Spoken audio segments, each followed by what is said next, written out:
anak-anak yang menanyakan terkait dengan hukum orang yang sakit koma, apakah sholatnya kelak kalau sudah sembuh, sudah sadar itu wajib diqodho atau tidak. Baik, saya jelaskan, tidak hanya sekedar koma, tapi nanti membahas pula orang murtad, orang kafir, orang yang orang sekarat, lain sebagainya. Sekarang terkait dengan orang yang koma. Intinya begini teman-teman. Jadi mana tuh taklif ala aqlu. Tolak ukur seseorang itu dikenai kewajiban beribadah itu adalah selagi dia itu masih mempunyai akal. Nah, kalau sudah tidak mempunyai akal, maka dia itu tidak kewajiban menjalankan syariat Islam atau berupa ibadah-ibadah wajib. Nah, sekarang koma itu sendiri masih sadar atau enggak? Ya.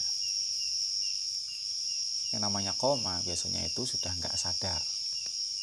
Berarti akalnya itu sudah hilang. Kalau akalnya hilang, tidak lagi diwajibkan untuk mengqodho sholatnya atau puasanya nanti ketika sudah sembuh.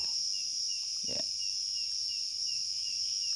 Kemudian sekarat. Ketika sekarat ya sudah tidak bisa ngapa-ngapain, tapi akalnya masih normal, ya, maka itu masih kewajiban menjalankan syariat, ya. Masih kewajiban beribadah. Tapi ini menurut 3 imam madhab, dikecualikan menurut Imam Hanafi, ya.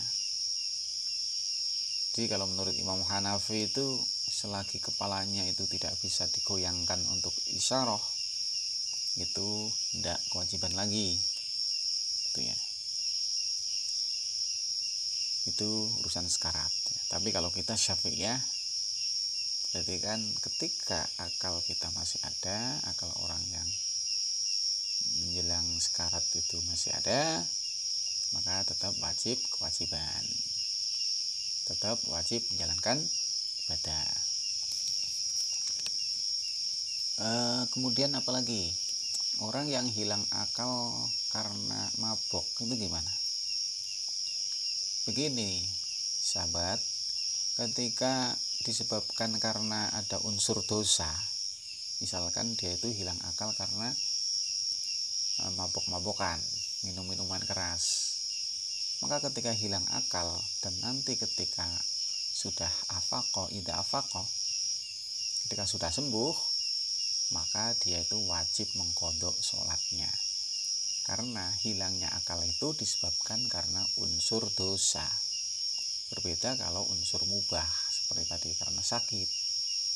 Tapi ketika sembrono dari awal itu sudah berdosa dengan minum-minuman keras, lantas akalnya hilang, sehingga dia nanti ketika sembuh wajib mengqodho ibadah wajibnya seperti sholat, seperti puasa, dan lain sebagainya.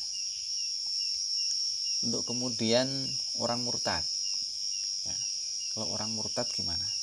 Nah, konsekuensi paling berat itu adalah orang murtad. Misalkan dalam usia seorang yang baru 20 tahun itu murtad. Nah, nanti ketika sudah usia 25 tahun dia itu masuk Islam. Nah, selama 5 tahun maka wajib qodho puasanya, wajib qodho sholatnya, dan wajib kewajiban yang lain. gitu ya. Itu orang murtad. Ini lebih berat konsekuensinya dibanding konsekuensi orang yang kafir asli. Usia hidup 80 tahun. Ketika usia hidup 80 tahun dalam keadaan kufur. Ketika kurang 1 tahun, yaitu 79 tahun, dia masuk Islam. Maka selama sejak balik hingga usia 9 tahun tidak wajib mengqadha apa-apa. Ya, jadi beribadahnya cuma 1 tahun dan ketika meninggal insyaallah husnul khotimah, masuk surga. Gitu. Ini perbedaan konsekuensi antara orang kafir dan orang murtad. Gitu ya kurang lebihnya. Dasarnya di kitab-kitab Turos jelas banyak ya. Nanti kalau saudara ada yang iskal, ragu dengan jawaban saya, silahkan tulis di kolom komentar, nanti saya kasih referensinya.